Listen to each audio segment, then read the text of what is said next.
अस्सलाम वालेकुम एवरीवन, क्या हाल है सबके। और आज जो है इंडिया ने अपना T20 जीत लिया है। अगर अभी कोई कहे कि जी 10 रन रह गए हैं ओवर में और लास्ट ओवर है तो ज़्यादातर बॉलर्स को ही पिटाई होती है, क्योंकि 10 स्कोर इवन 22 स्कोर तक 30-26 तो 4 छक्के भी चाहिए हो तो बैट्समैन अगर अच्छे हों, बैट्समैन कोई भी हो तो वो कर जाता है। लेकिन आज जितनी भी तारीफ की जाए अर्शदीप की वो कम है।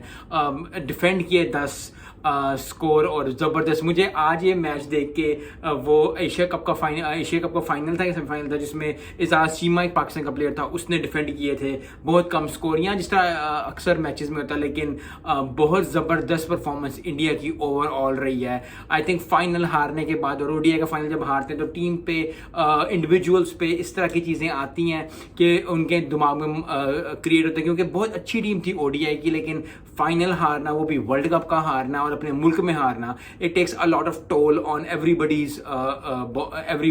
लेकिन इंडिया ने इस चीज़ को बिल्कुल ही अपने और एक प्रोफेशनली उन्होंने इस चीज़ को हैंडल किया। T20 का वर्ल्ड कप अगले साल है यूएसए में और वेस्ट इंडीज़ में, सबको मालूम है। और ये बहुत अच्छा स्टार्ट है इंडिया का।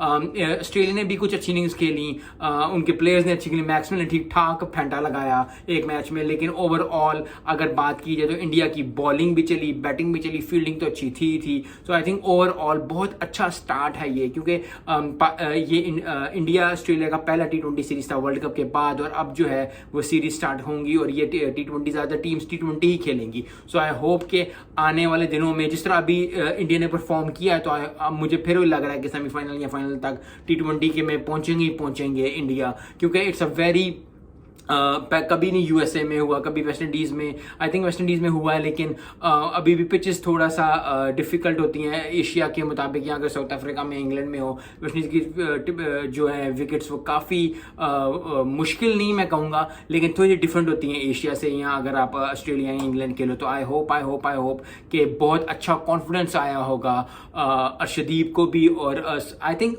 जो फाइंड है इस सीरीज की वो रिंकू सिंह है। I think Rinku Singh will be a very good integral part of T20। अगर वो खेलते रहे इसी तरह, अगर वो अपनी इसी तरह परफॉर्मेंस देते रहे तो he will be a very integral part. और इस तरह के प्लेयर्स जो होते हैं चाहिए होते हैं, मैक्सवेल जैसे, रिंकू सिंह जैसे। पाकिस्तान के पास भी हैं, श्रीलंका के पास भी हैं, बांग्लादेश के पास भी पूरा भी साल है इस तरह के प्लेयर डेवलप करने का, जो आखिरी 4 ओवरों में अगर आपको 70-80 स्कोर भी चाहिए हो तो वो आगे छक्के चौके मारने शुरू करें। Asif Ali was one of them।